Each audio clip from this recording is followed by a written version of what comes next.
नमस्कार दोस्तों, आपका स्वागत है कैरी ऑन हॉरर टेल्स में। दोस्तों, मैं आपके लिए लेकर के आ गया हूँ एक नई कहानी। दोस्तों, आपने पहली वीडियो में मुझे ढेर सारा प्यार देने के लिए धन्यवाद।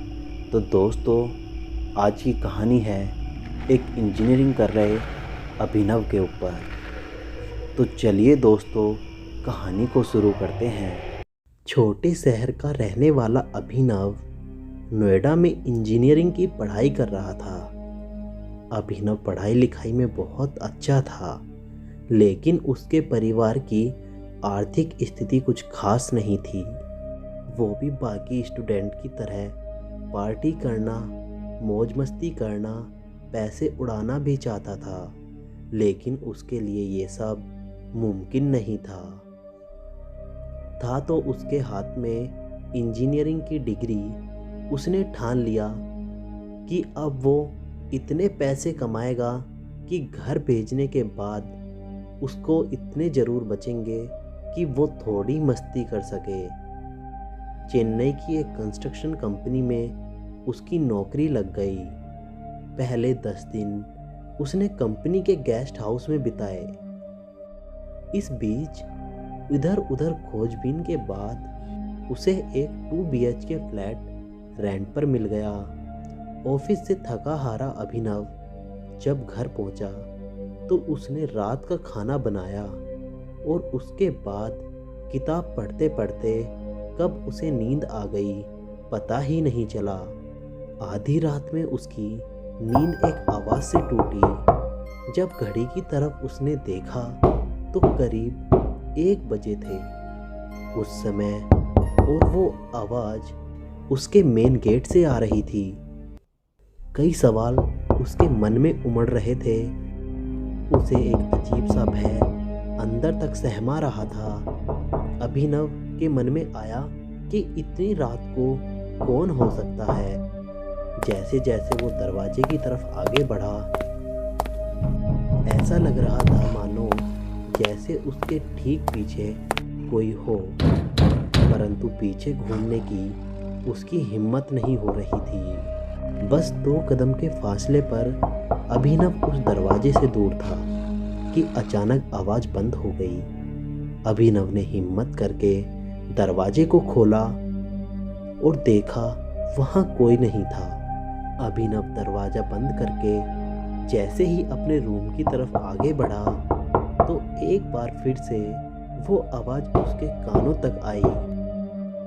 दरवाज़ा खोलने के लिए जैसे ही उसने हाथ बढ़ाए, आवाज़ सामने के दरवाजे से बंद हो चुकी थी, क्योंकि इस बार दरवाजे पर हो रही दस्तक पीछे के दरवाजे से आ रही थी।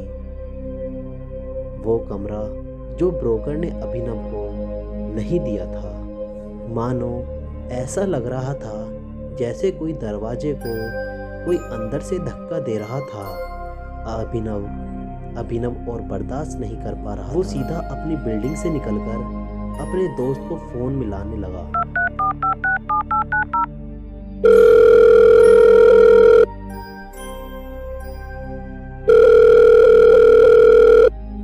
ऋषि के फोन उठाने पर अभिनव ने उसे सारी बात बताई। सही आधे घंटे बाद ऋषि उसके घर के बाहर आ गया। वो दोनों एक साथ घर के अंदर प्रवेश करते हैं तो चारों तरफ सन्नाटा था। ना तो कोई दस्तक, ना ही कोई आवाज़ सुनाई दे रही थी। दोनों काफ़ी देर तक एक दूसरे से बात करते हैं। उसके बाद तकरीबन 3 साढ़े 3 बजे उसकी आंख लगी। ऋषि को नींद में कुछ समझ नहीं आ रहा था, पर वो एक अजीब सी आवाज़ सुन रहा था।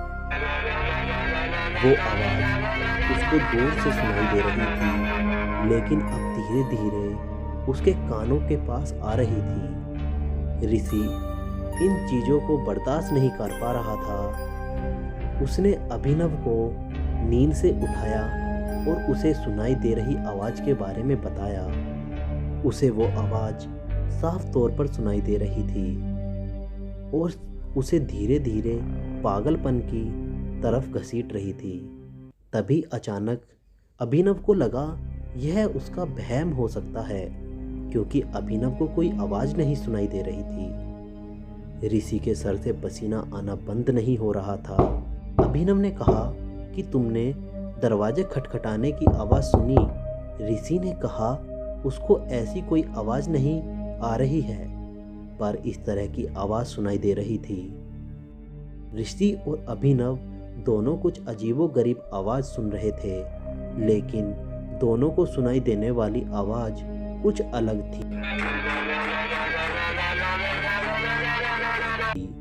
दोनों वहां से भागकर ऋषि के घर चले गए।